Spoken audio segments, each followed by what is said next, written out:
One of the worst cliches is my next guest needs no introduction, but a recent poll tried to find out who is the most famous person in the world. And it isn't Bob Hope, it isn't Farrah Fawcett Majors, it isn't Jimmy Carter. We could have had all of them tonight if we'd wanted. But instead we got the man who doesn't need any introduction because he is the most famous man in the world, Muhammad Ali.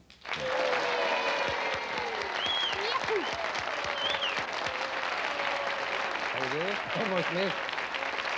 Let me give you Mike. Hold still.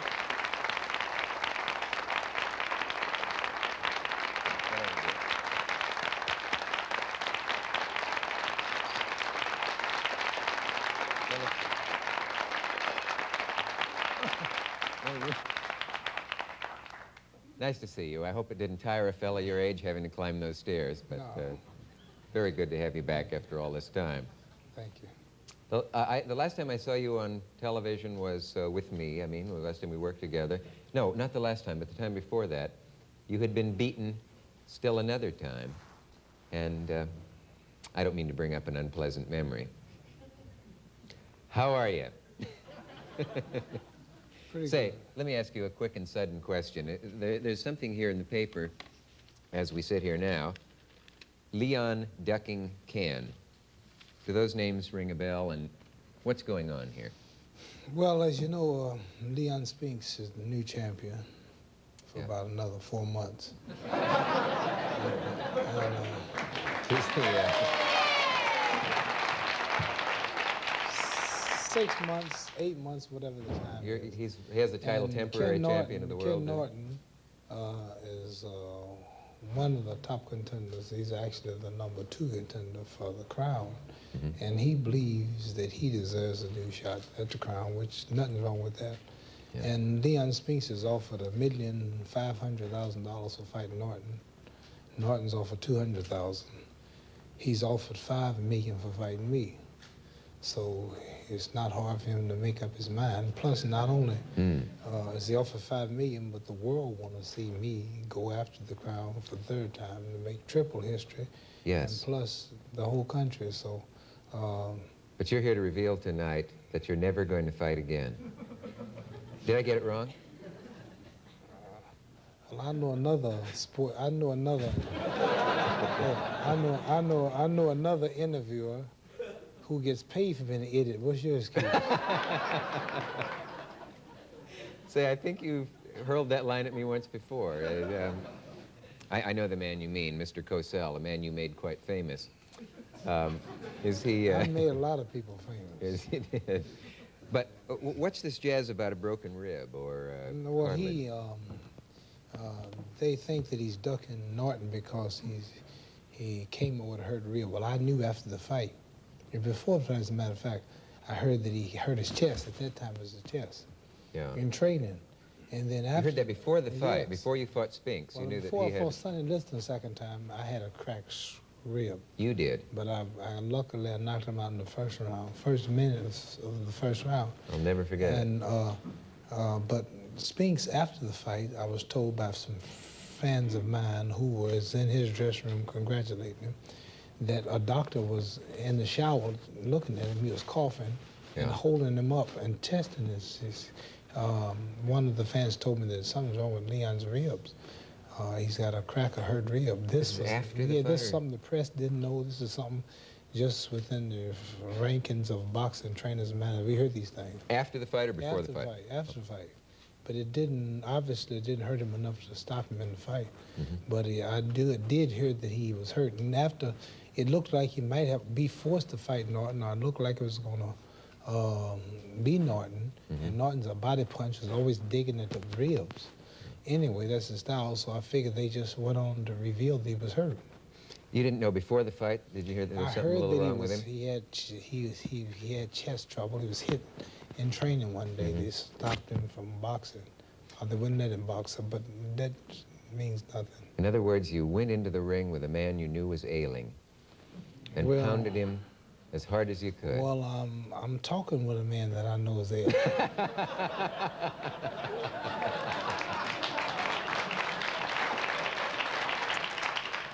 Look at you. What you worry about? Yes, and likely to take a turn for the worse if I'm not careful. Well, anyhow. One of the highlights of my life certainly was when you and Joe Frazier lifted me up between you and began to squeeze.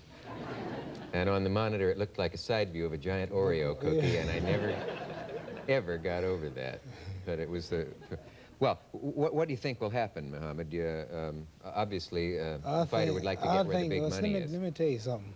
See, when you beat a man like me once, people not satisfied, especially the first 5 rounds of Spinks. I was hoping he would retire, like Foreman, Norton, and Frazier. The rope-a-dope style where I lay there and just let the man win the round, hoping he tires. That didn't seem to work with Spinks. After giving him about 6 rounds almost, I realized he's not going to tire, but come on. You realized? And I came back enough to, I lost by 2 rounds. I almost caught him, but I gave away too much in the front. Nobody knew Spinks. The press had me 10-1 favorite, and he couldn't find a bet, and the kids only had 7 pro fights. He just had amateurs. Ali is quiet for this fight. He's not talking because he feels shame. And they were off guard, and I was off guard. Now we know he's good. He's a good fighter. He's a good I tuned in late in the fight. Did he have teeth when it began? I'll tell you after we have a rematch. No.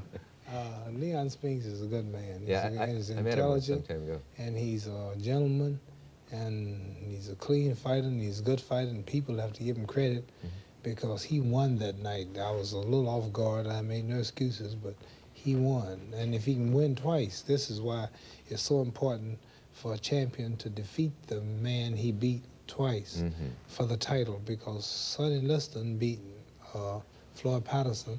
The people wasn't convinced. Well, he got him in the first round. Patterson was off. And let Patterson get ready for him. He got Patterson again in 2 rounds, the first round. People say he really is great. Ingemar Johansson beat Patterson, but the world wouldn't go for it until he fought him again. And then Patterson beat him second time. They said, we knew something was wrong. When Frazier beat me the first time, the world wasn't satisfied that I beat him again. Norton broke my jaw. He wasn't recognized until they had to fight me again. So Spinks, Joe Louis Smelling beat Joe Louis. Jack Dempsey beat Gene Tooney. They all had to beat him twice before the people were convinced that he is the champion. Yeah, it could have been a fluke, they always I could have excuse. I'm off guard. I was overweight, 228. It should have been 210. Nobody knew him. I didn't train right. I gave away 5 rounds. But the second time, I can't make no excuses. So people want to see him win twice. So that's why it's a natural that he and I fight again, because people just are not yet ready to believe that Muhammad Ali's finished. It's pretty as I know, finished.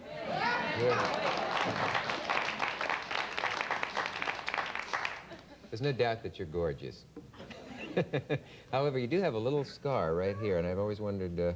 I got that when I was a kid, riding a bicycle. Ran into a wall.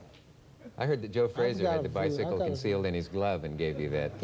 I've got a few accidents. I've been in a few. My jaw got broke once and cracked a rib. I've been hurt, but not that much. What other parts of your anatomy are slightly faulty? Well, at least it's not my brain. There's no stopping you. I mean, all those people who say you're not smart, you're very smart. Well, you know, people are something. Boxers usually have an image of being illiterate or not smart. Do you know how smart Spinks has got to be to whip me and to plan his battle? Something like Einstein, I would think. And to know when to come in and when to do it. It's not easy. I like the fact that you didn't say I was robbed, even though there were... well, nobody felt you... Yeah, some people did feel you were. In fact, there was a little anxiety there when the decision was a split decision. I watch a lot of events. I watch boxers. I watch wrestlers, ball players. It's a bad thing when a person loses. No, I was robbed. No, they took it from me. It's just not going to help you. No class. The decision has been made. They're not going to reverse it. Then the people say, boy, look at him suffering and grieving. If you lose, you lose. So I lost the fight. A battle plan was wrong, and the man won. And just get ready to come back. So I've been on top so long until it's good to fall sometime and to realize where I was so I can come back and really appreciate it. So sometimes I don't mind getting beat. Muhammad, tell me, did you have a losing speech prepared in your head before that fight, just in case? You can level with me. No one's listening. You are as dumb as you look. No, now that that's out of the way, suppose I admit that. Did you have a... Not losing speech, you know. No, you didn't. Okay. Yeah, but it's always good to have something ready in case, you know. Something ready. We take spare tires with us, not because we want a flat or we want to get out and fix it, but in case we have a flat, we have a spare tire. A jet's got 4 motors. They say if they can fly on 2 if they just have to, but they don't want 2 to quit, but they got 2 more in case they stop. So I always have a speech ready in case something happens. I see. So the answer to my question is yes and no. I got something ready for you in case you ask me the wrong question too. Yeah, I have a losing speech ready, and I'm about to deliver it here. Well, I want to show something to show that we do go back a long ways. I don't know if you're going to remember this. This may jog your memory and be one of the... Well, why don't you just roll that, and you'll see Muhammad facing a threat that many of his advisors told him was probably not something that he ought to risk. Here it is right now. In the ring, and I want to see what it feels like just to be in there where you were. You want to go in the ring? Yeah, that's right. We'll cover this in a minute. With me? You in the ring with me? Just as an observer. Are you serious? Oh, observer? As an observer, yes. Okay. I got to tell you something first. The last thing everybody said to me before I came up here was don't be dumb enough to get in the ring with him, because a fighter is sometimes a little punchy and can't control himself. And he could start swinging. That would be right if you was with Joe Frazier, right. But since you're with me, no. Yeah. See, you're lucky because you got in without your weapons. So since you don't like a man with no weapons. I wouldn't be dumb enough to put gloves on. Why are we dressed like this? Why are you wearing a rubber suit? I wear this because it makes me perspire. I have Abilene cream, which is grease under here. Yeah. And I'm just really doing a lot of sweat. Oh, can we get a nice tight close-up on that sweat? That's really incredible. Can I do some finger painting? Howard Cosell gets paid for being an idiot. What's your excuse? Yeah, but my hair is real. Listen, you made me put Abilene on, but I'm not sweating. Yes, you are sweating. You're sweating. That isn't sweat, that's fear coming out of me. Can I take my jacket off? You sweat, but you just can't see it because of the complexion. Surprised? I'm surprised that you're in such good shape. I don't see a bit of fat, nothing but bone. You didn't even blink. No, because I know you're not that crazy. Do you do any of this kind of warming up stuff? No, I don't do that. They do that Do you do in any Boy push-ups? Scouts and Olympics. The only exercise I do in the ring, Dick, is punch. That's the only exercise I do in here. But listen, the danger is of my hurting you I've been wanting to do this ever since I come on your show. You want to see a guy take a fall? No. Right. Now, you know how they do in the wrestling matches, right? Can you cover this? Okay. Now, let's just pretend that you hit me. Oh!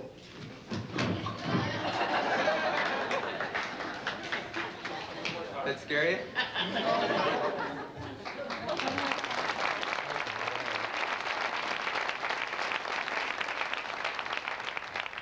You know what you look like in the ring with no clothes on? No, what? A chicken with his feathers picked off. Can't you say something nice?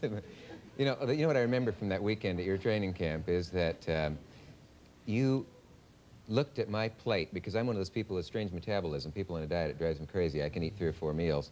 And your mother was cooking, and you finished your 1 plate, which you were allowed, and then you looked at mine and drooled. You were so... You didn't actually drool, of course. I don't know why I said you drooled, because you didn't drool at all. It was a silly thing that came over. Used to been around dogs. But at that time, you said, if I eat a hamburger, I swell up to twice the size of it. And you have that weight problem, but that's why you want to get back in the ring before you balloon up, of course. Not just watching my diet, watch how I eat. Yeah. Muhammad, more people are coming out of retirement. Even as we sit here, someone else is. Foreman is coming Frazier, out. Foreman. Frazier's coming out. You know something I thought about? If George Foreman was told that he's got to fight me again, he would stay in retirement. If you told Joe Frazier he had to fight George Foreman, he would stay in retirement. If you told Norton he's got to face Foreman, he would retire. I'd be left all alone again. Alone at the center of the ring. Well, that's an ingenious... That's the truth, though. If you told George Foreman... That's right, it works. That he had to fight me, I believe he would stay in. Why would he be in? If you told Frazier that me Foreman again, he would stay. That's right. If you told Norton that he's got me Foreman, he'd get out. You have it all worked out. And where'd that leave me? Well, I'm sure that we can find somebody. One of the Galentos, maybe? You gotta get some more writers. Where do you feel the age, really? You said in one interview that when you get up there around the 9th, 10th, 11th, 12th, around at age 36, you start to feel it. Where? Is it literally hard to keep the arms up at that point?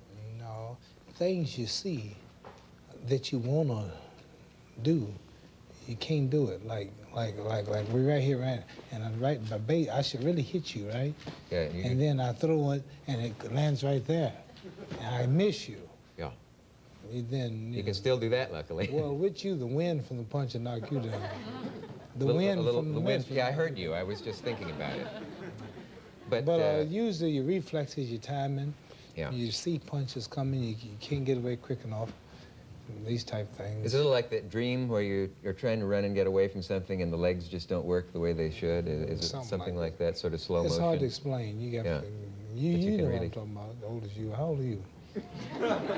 I'm well over 39. Well, you know what I'm talking about. I do, yes. I've slowed up in the ring myself. See, you don't have no fat on you, so you're in better shape than a person your age who is heavy. So you can move a little quicker. Yeah, I can get out of the way real fast. I've studied getting out of the way, and in fact... What about... Any more questions? Yeah, there's this one. I don't want to see you end up on Queer Street.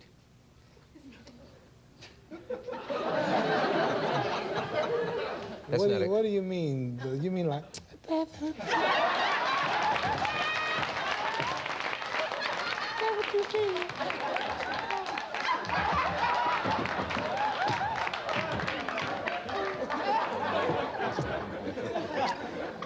What do you mean, Chris? Listen, come out of the closet on your own time.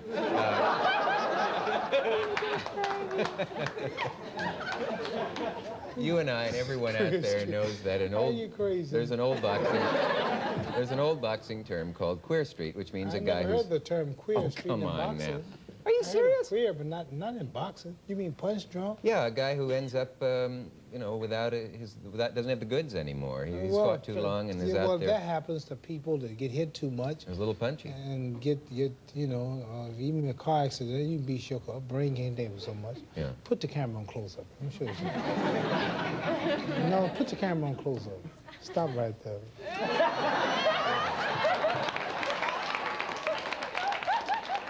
If you look at me, I'm pretty for a boxer. You really get a kick out of yourself. Shaving must be practically an orgasm for you. Oh, hey!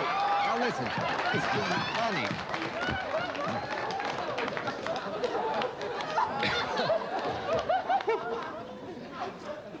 Well, that was amazing. One of the best shows you've ever had, boy. Yes.